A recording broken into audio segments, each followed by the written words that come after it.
ایک अनपढ़ surgeon mister Hamilton, जिसको मास्टर ऑफ मेडिसिन की एजाजी डिग्री दी गई, ये ना लिखना जानता था ना पढ़ना। लेकिन आखिर ये कैसे मुमकिन हुआ? केप टाउन की मेडिकल यूनिवर्सिटी को तिब्बी दुनिया में मुमताज हैसियत हासिल है। दुनिया का पहला बाईपास ऑपरेशन इसी यूनिवर्सिटी में हुआ था। इस यूनि में चंद साल पहले एक ऐसे स्याह फाम शख्स को मास्टर ऑफ मेडिसिन की एजाजी डिग्री से नवाजा गया जिसने जिंदगी में कभी स्कूल का मुंह तक नहीं देखा था, जो अंग्रेजी का एक लफ्ज भी ना पढ़ सकता था और ना ही लिख सकता था। लेकिन 2003 की एक सुबह दुनिया के मशहूर सर्जन प्रोफेसर डेविड डेंट ने यूनिवर्सिटी के ऑडिटोरियम में ऐलान किया कि हम आज एक ऐसे शख्स को मेडिसिन की एजाजी डिग्री दे रहे हैं जिसने दुनिया में सबसे ज्यादा सर्जन पैदा किए, जो एक गैर मामूली उस्ताद और हैरान कुन सर्जन है और जिसने मेडिकल साइंस और इंसानी दिमाग को हैरान कर दिया है। इस ऐलान के साथ प्रोफेसर ने हैमिल्टन का नाम लिया और पूरे ऑडिटोरियम ने खड़े होकर उसका इस्तकबाल किया। ये इस यूनिवर्सिटी की तारीख का सबसे बड़ा इस्तकबाल था।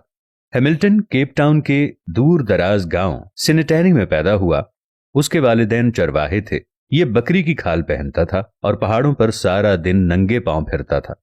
बचपन में उसके वालिद बीमार हो गए, लिहाजा वो भेड़ बकरियां छोड़कर उस वक्त केप टाउन आ गया। उन दिनों केप टाउन यूनिवर्सिटी की तामीरात जारी थीं और वो यूनिवर्सिटी में मजदूर भर्ती हो गया। उसे दिन भर की मेहनत और मुशक्कत के बाद जितने पैसे मिलते थे वो ये पैसे घर भिजवा देता था और खुद चने चबाकर खुले आसमान तले ग्राउंड में सो जाता था। वो बरसों मजदूर की हैसियत से काम करता रहा। तामीरात का सिलसिला खत्म हुआ तो वो यूनिवर्सिटी में माली भर्ती हो गया। उसे टेनिस कोर्ट की घास काटने का काम मिला। वो रोज टेनिस कोर्ट पहुंचता और घास काटना शुरू कर देता। वो 3 बरस तक ये काम करता रहा। फिर उसकी जिंदगी में एक अजीब मोड़ आया और फिर वो मेडिकल साइंस के उस मकाम तक पहुंच गया जहां आज तक कोई दूसरा शख्स नहीं पहुंचा। ये एक नर्म और गर्म सुबह थी। प्रोफेसर रॉबर्ट, जो जराफे पर तहकीक कर रहे थे, वो ये देखना चाहते थे कि जब जराफा पानी पीने के लिए गर्दन झुकाता है तो उसे गशी का दौरा क्यों नहीं पड़ता। उन्होंने ऑपरेशन टेबल पर एक जराफा लिटाया, इसे बेहोश किया, लेकिन जो ही ऑपरेशन शुरू हुआ जराफे ने गर्दन हिला दी। चुनाचे उन्हें एक ऐसे मजबूत शख्स की जरूरत पड़ गई जो ऑपरेशन के दौरान जराफे की गर्दन जकड़ कर रखे। प्रोफेसर ऑपरेशन थिएटर से बाहर आए। सामने हैमिल्टन घास काट रहा था। प्रोफेसर ने देखा कि वो एक मजबूत कद काठ का सेहतमंद जवान है। उन्होंने उसे इशारे से बुलाया और उसे जराफे की गर्दन पकड़ने का हुक्म दिया। हैमिल्टन ने गर्दन पकड़ ली। ये ऑपरेशन 8 घंटे तक जारी रहा। इस दौरान डॉक्टर चाय और कॉफी के वक्फे करते रहे, लेकिन हैमिल्टन जराफे की गर्दन थाम कर खड़ा रहा। ऑपरेशन खत्म हुआ तो वो चुपचाप बाहर निकला और जाकर घास काटना शुरू कर दी। दूसरे दिन प्रोफेसर ने उसे दोबारा बुलाया। वो आया और जराफे की गर्दन पकड़कर खड़ा हो गया। इसके बाद उसकी रूटीन हो गई कि वो यूनिवर्सिटी आता और 8-10 घंटे ऑपरेशन थिएटर में जानवरों को पकड़ता और इसके बाद टेनिस कोर्ट में घास काटने लगता। वो कई महीने तक दोहरा काम करता रहा और उसने इस ड्यूटी का इजाफी मुआवजा तलब तक न किया और ना ही कभी इस बारे में कोई शिकायत की। प्रोफेसर रॉबर्ट उसकी इस्तकामत और अखलास से मुतासिर हो गए और उन्होंने उसे माली से लैब असिस्टेंट बना दिया। हैमिल्टन की प्रमोशन हो गई और अब वो यूनिवर्सिटी आता और ऑपरेशन थिएटर पहुंचता और सर्जनों की मदद करता। ये सिलसिला भी बरसों जारी रहा। 1958 में उसकी जिंदगी में दूसरा अहम मोड़ आया। उस साल डॉक्टर बर्नार्ड यूनिवर्सिटी आए और उन्होंने दिल की मुंतकिली के ऑपरेशन शुरू कर दिए। हैमिल्टन उनका असिस्टेंट बन गया। डॉक्टर के काम को गौर से देखता रहता। इस ऑपरेशन के दौरान वो असिस्टेंट से एडिशनल सर्जन बन गया और अब वो डॉक्टर ऑपरेशन करते थे और ऑपरेशन के बाद उसे टांके लगाने का फरीजा सौंप देते थे। वो इंतहाई शानदार टांके लगाता था। उसकी उंगलियों में सफाई और तेजी थी। उसने एक एक दिन में 50-50 लोगों के टांके लगाए।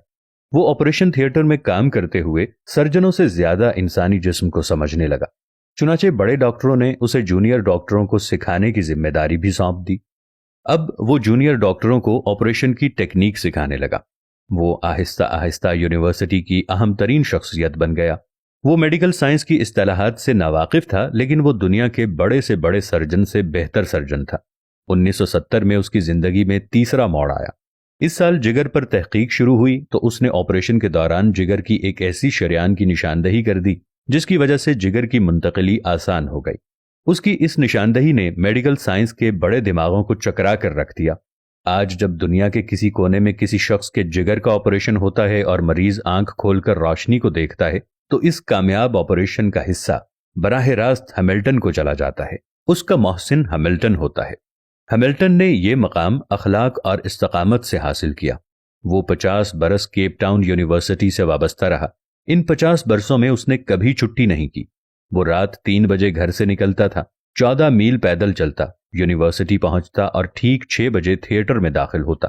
لوگ اس کی آمد و رفت سے اپنی گھڑیاں ٹھیک کرتے تھے۔ ان 50 برسوں میں اس نے کبھی تنخواہ میں اضافے کا مطالبہ نہیں کیا۔ اس نے کبھی اوقات کار کی طوالت اور سہولتوں میں کمی کا شکوہ تک نہیں کیا۔ پھر اس کی زندگی میں ایک وقت ایسا آیا جب اس کی تنخواہ اور مراد یونیورسٹی کے وائس چانسلر سے بھی زیادہ تھیں، اور اسے وہ اعزاز ملا جو آج تک میڈیکل سائنس کے کسی شخص کو نہیں ملا۔ وہ میڈیکل ہسٹری کا پہلا ان پڑھ استاد تھا۔ وہ پہلا ان پڑھ سرجن تھا۔ اس نے زندگی میں 3000 سرجنوں کو ٹریننگ دی۔